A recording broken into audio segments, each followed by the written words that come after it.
ассалому алайкум шунавандаҳои арҷманд. гуфтурамонро аз силсилаи хониши адабӣ оғоз менамоем. ҳоло гуфтори 11-умро аз рӯи китоби адабиётшиноси варзида ва мунаққиди барҷастаи тоҷик соҳиб Табаров зиндагиномаи Садриддин Айнӣ солҳои 1875-1899 дар қироати Абдурашид Хоҷамкулов бишнавем.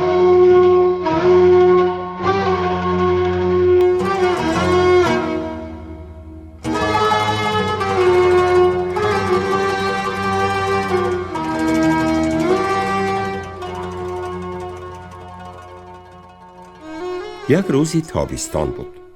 پدرم از سر دکانی چرخ آسیا تراشیش خیسته برای نماز پیشین طهارت کرد. پدرم سخت دیندار بوده، از نمازهای جماعت مسجد هیچ نمی ماند و برآمده به مسجد رفت. من هم از پس پدرم برآمده در حولی بیرون که از آن جوی می گذشت جوی چبازی کرده نشستم.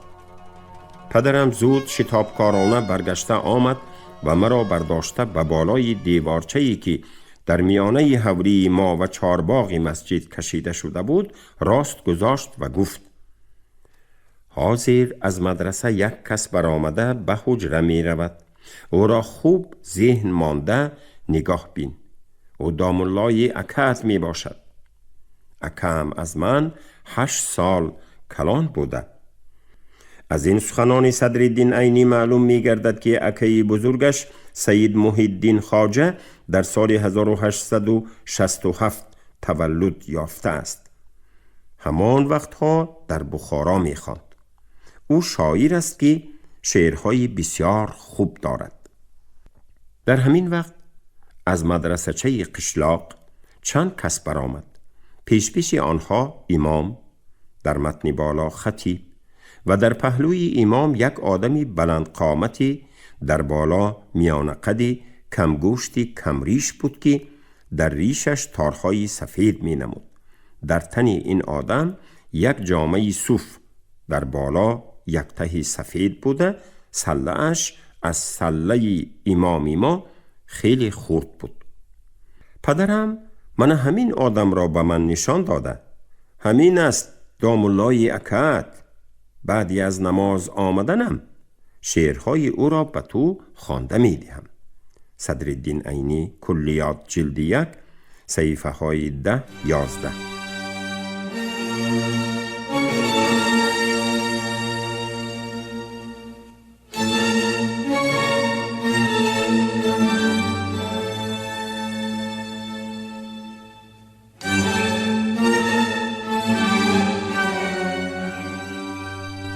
از روی همین مشاهده و نظارت و صحبت و مکالمه پدر و پسر به صدرالدین خردسال روشن می گردد که عیسی مخدوم همچون آدمی بسیار کلان و عالم گذرا هیچگاه به مثل بسیارترین ملاهای کم علم که سله‌هاشان را کلان می بندند تا که عوام آنها را دیده فریب خورد و ملای کلان داند و حساب کند، سله خیلی خرد می بسته است.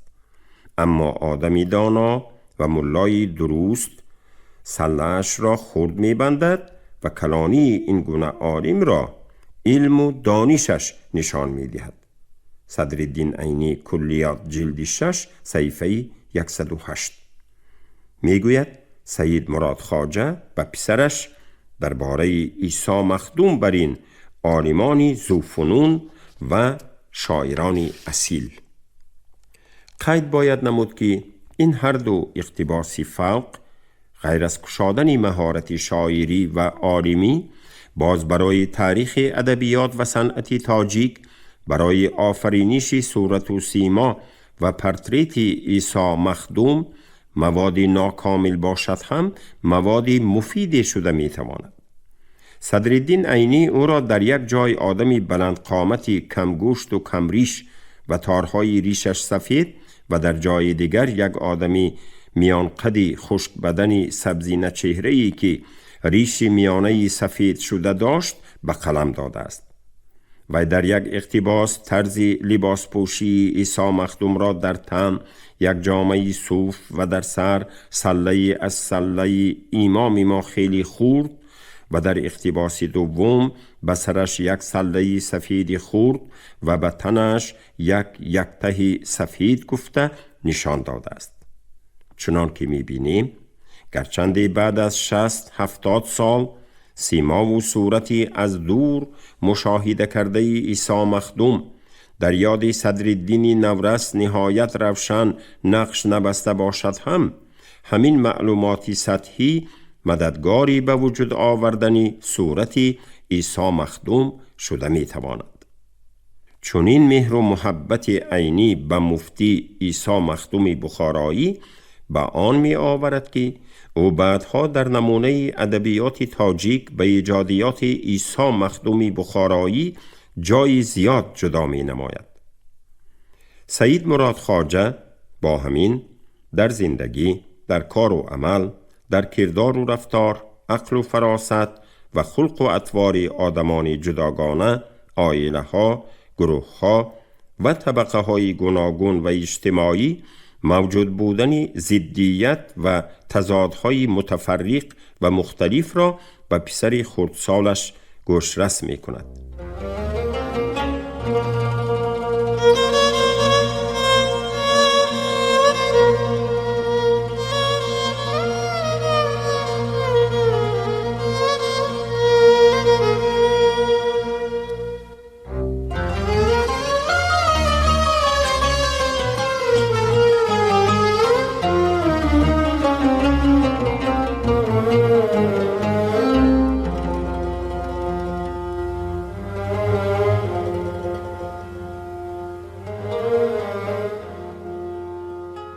چون این مشاهده و ملاحظه ها و صحبت و مکالمه های سیرشمار در عقل و فکر و شعور و تفکر صدرالدین خردسال درباره کی بودن شاعر، چی بودن شعر و شاعری و چگونه شخصی خاکسار و شکست نفس و عالم و دانشمندی معروف زمان خود بودن عموما شاعران از جمله مفتی عیسی مخدوم بخارایی و یا عبدالقادر صدری سریر تصوری عادی و نخستین حقانی و درست و صمیمی و راست پیدا می کنند.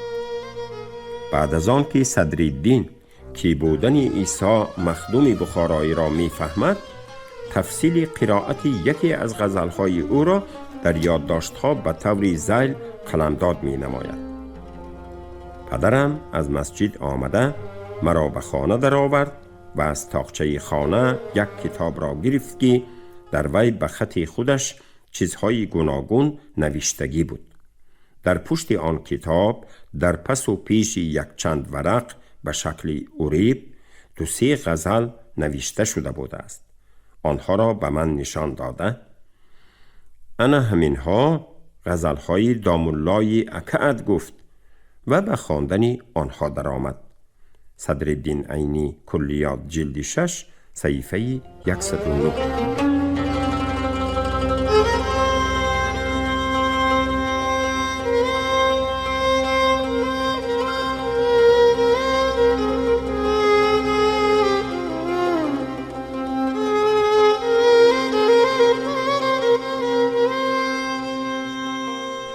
دلیل های فوق اثبات می کنند که سید مراد خواجه بیشتر علما و ادبای پیش قدم فکر و بشردوست زمانش را از قبیل قاضی عبدالواحد صدری سریر و یا مفتی عیسی مخدوم بخارایی را احترام می کرده است و با آنها شناسایی داشته است.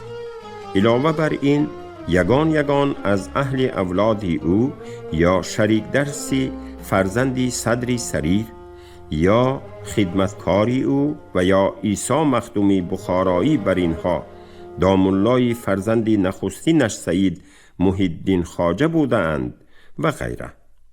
چون این قرابتی سید مراد خواجه با قاضی صدری سریر و یا مفتی عیسی مخدوم بخارایی نمی توانستند به عقل و شعور فرزندان او علل خصوص به صدرالدین کودک و نورس تأثیری مفید نرساند.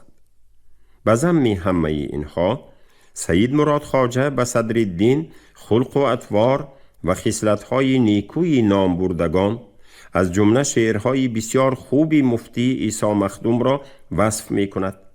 بنابراین او برای تصدیق و اثبات شعرهای بسیار خوب داشتنی عیسی مخدوم بخارایی در حال از بیاض خود به این فرزند خردسالش شعرهای او را خوانده می دهد. بعد از دیدن خود عیسی مخدوم بخارایی تا که در گرماگرمیش بعد از دیدن خود عیسی مخدوم بخارایی ذوق و هوس صدرالدین به علم و ادبیات افزاید.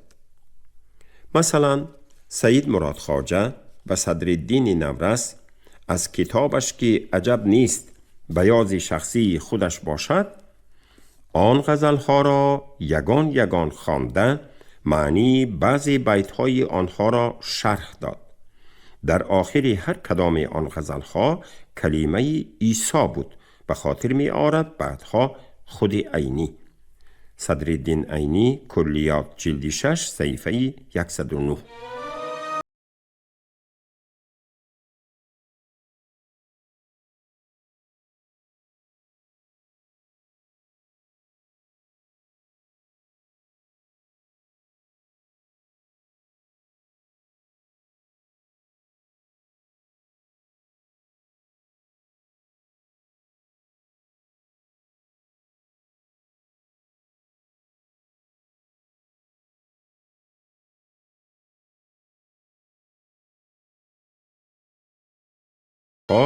عینی در نمونه ادبیات تاجیک یک چند غزل عیسی مخدوم را با بعض شرح و توضیحات جای داده است. صدرالدین عینی، نمونه ادبیات تاجیک، صفحه های 418.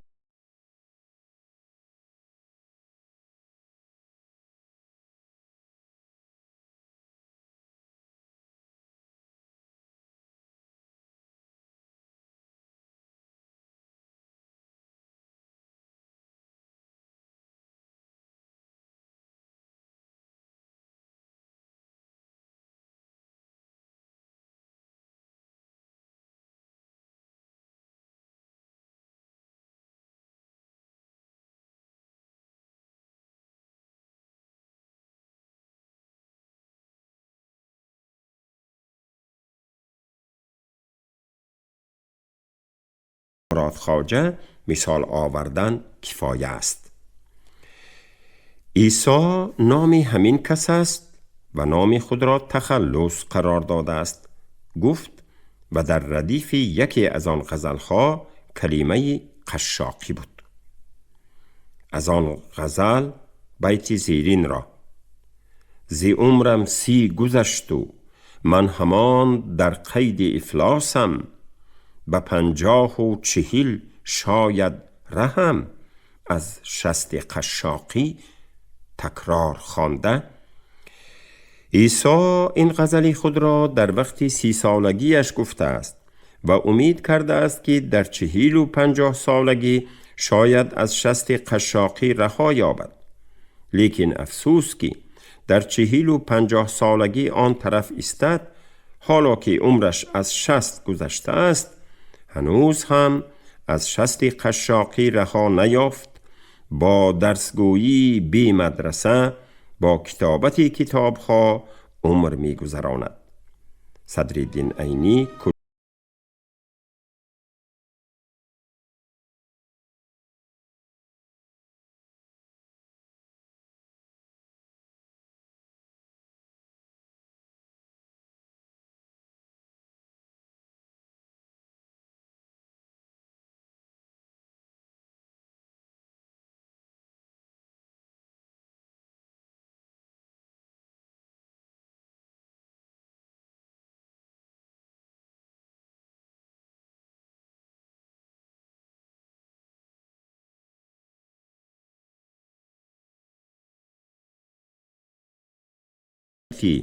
منم مخموری حبی جاه و شوکت، مست قشاقی زبونی خجلتی ناداری و سرپست قشاقی آغاز می یابد.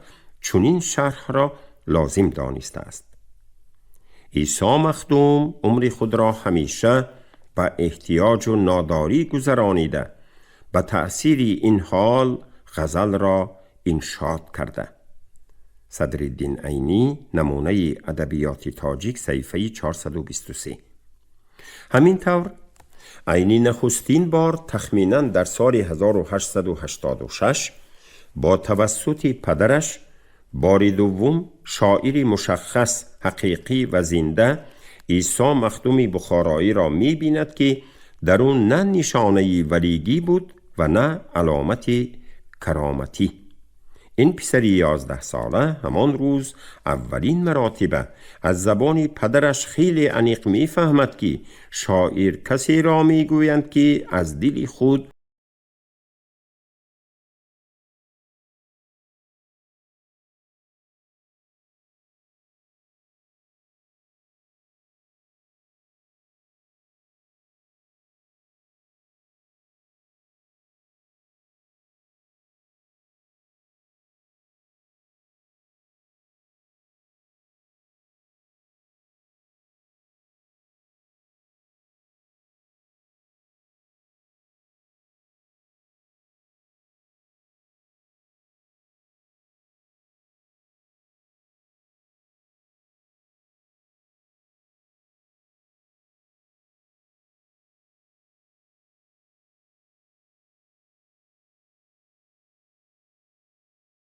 بغلانه میزیند، ولی آنها عالمی گذرا، دانشمندی بزرگ و شاعری زبردست می باشند.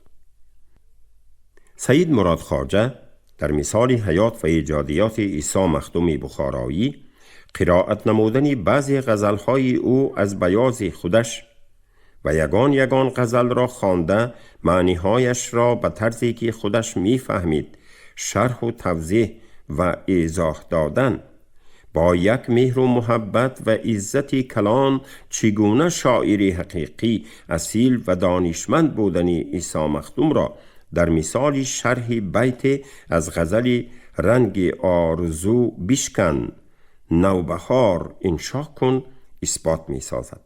او از همین غزل بیتی تا بکی زیبکاری با فرسودگی مردن، نسخه بکف داری جمع ساز و اجزا کن. صدرالدین عینی، نمونه ادبیات تاجیک، صفحه 423 مثال آورده با همین چقدر شاعری کامل بودن او را تأکید می کند.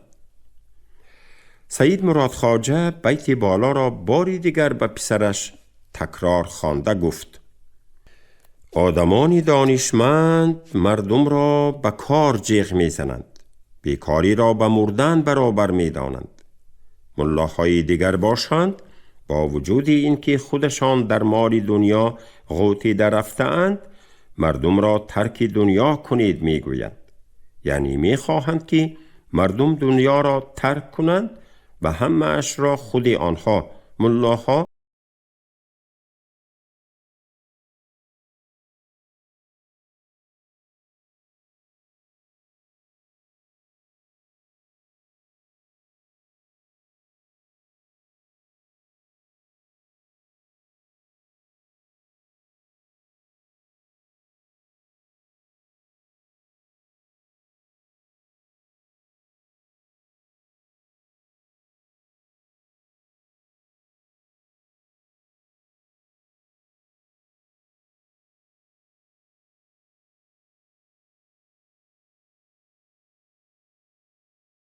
دین طفل و کودک را به دوست داشتن کار و مهنت، کسب و هنر جلب می سازد و دیگری از بیکاری و مفتخوری دوری گزیدنش را تلقین می کند و به غایه ترک دنیا دلبند نبودن را به میان می گذارد.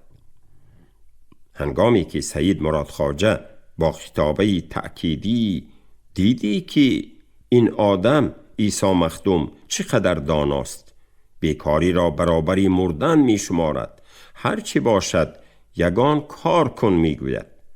صدرالدین عینی، کلیات جلد 6 صفحه 110.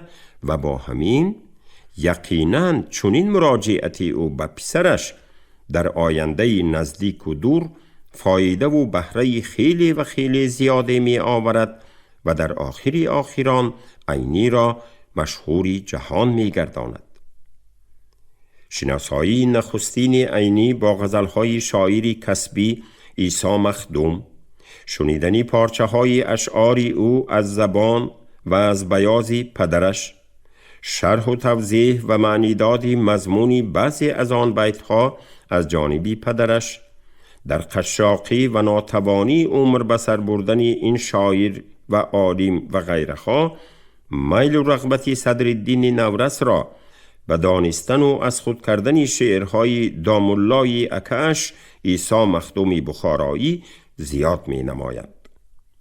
در عین زمان صدرالدین عینی در سن 10-11 سالگی از زبان پدرش می شنود که آدمان دانشمند از بین مزدوران و کمبغلان و قشاقان هم پیدا می شوند. برای آنها در دوره‌های استبداد به سبب بی‌بضاعتی و قشاقی و ناداری امکان خوانش و دانش اندوختن پیدا کرده نمی توانند. از همین سبب بیشتر فرزندان دولتمندان و بایبچگان امکان پیدا می کنند که در مدرسه ها تحصیل نمایند و علم و دانش آموزند. مثال روشن این خودی پدرش شده می تواند که مجبور شد که مدرسه را ترک کند، اما نه همه فرزندان آن ثروتمندان قله های بلند علم و دانش، مدنیت و هنر و ادبیات و صنعت را فتح کرده می توانستند. گرچند تنقید و مذمت زیرین سید مراد خواجه ثروتمندان و بایبچگان علل خصوص مخدومان را در نظر مبارزه آمیز می نماید، ولی در حقیقت در دوره امارت بخارا از بین فرزندان اهل مهنتکش کم برآمدن آدمان دانشمند را هیچگاه انکار کردن ممکن نیست. سید مراد خواجه این فکر خود را به پسرش صدرالدین این طور بیان کرده است: ذاتاً آدمان دانشمند از بین قشاقان می براید، اما افسوس که قشاق زادگان برای خواندن امکانیت ندارند. بای بچگان خصوصاً مخدومان پسران ملاهای کلان بیشترین احمق یا اینکه نابکار می شوند. اینها خوانند هم بسیارترینشان یگان چیز نمی شوند، اگر شوند هم اکثرشان آدمانی بد می شوند. بی سبب نیست که در کتاب ها گفتند علم در دست آدمی بد شمشیری برنده است در دست آدمی مست.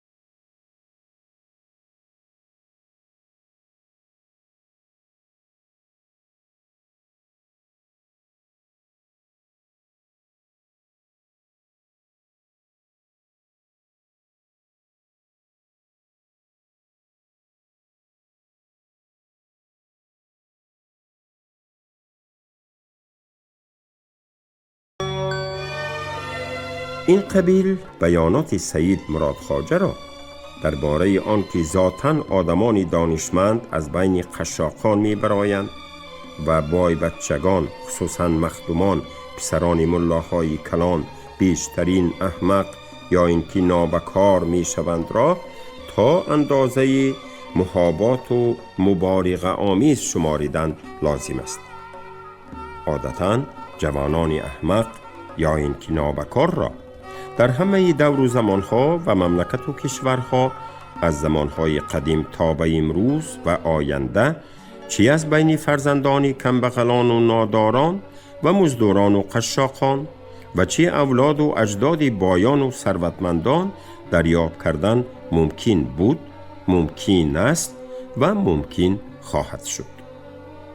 در اینجا از این سخنان سید مراد خواجه برای ما آن چیزش پرفایده و پرقیمت و ضرور و اهمیتناک است که صدرالدین خردسال این قبیل سخنان را از زبان پدرش شنیده اول تصور و بعدتر باوری حاصل می کند که اگر او برای علم و دانش اندوختن بیکوشد و امکانیت پیدا کند، اساسهای علم و هنر و صنعت و ادبیات زمانش و پیشگذشتگان را از بر نماید، من بعد می تواند صاحب فضل و دانشمند شود.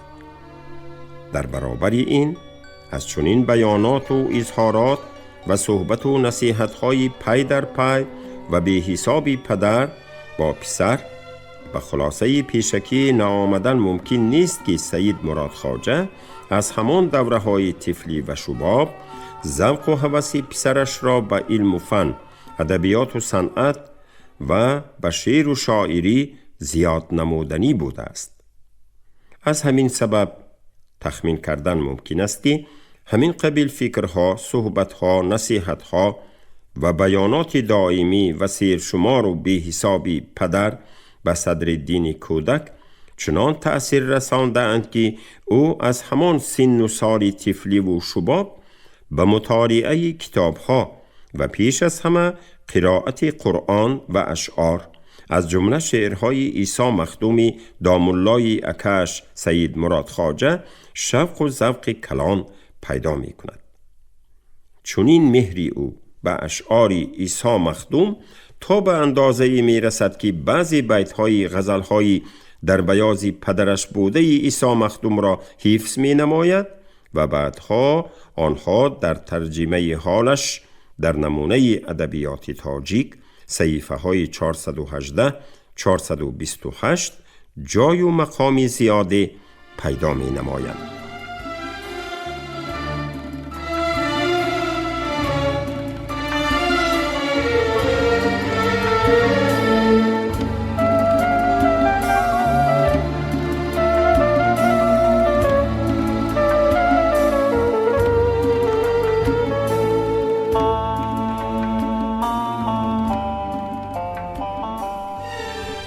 میل عینی به شعر و شاعری.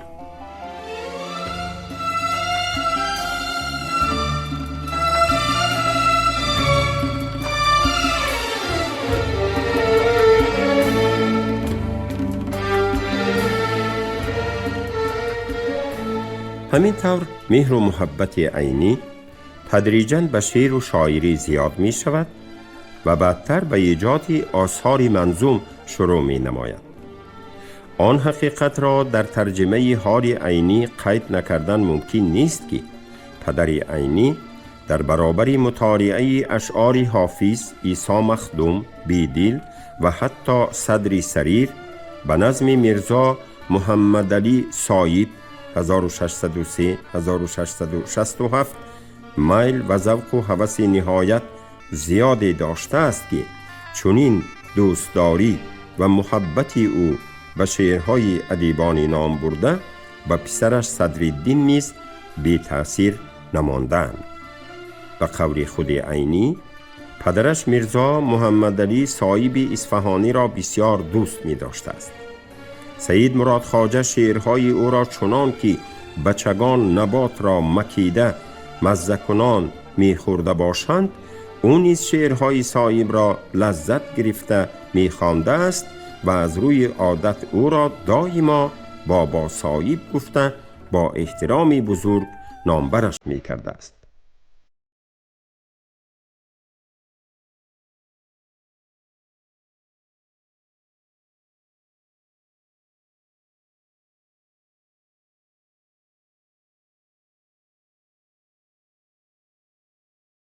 شما گفتار 11 را از روی کتاب ادبیات شناسی ورزیده و منقد برجسته تاجیک صاحب تبرف زندگی نامه صدرالدین عینی سالهای 1875 1899 در قرائت عبدالرشید خوجمپولov شنیدید.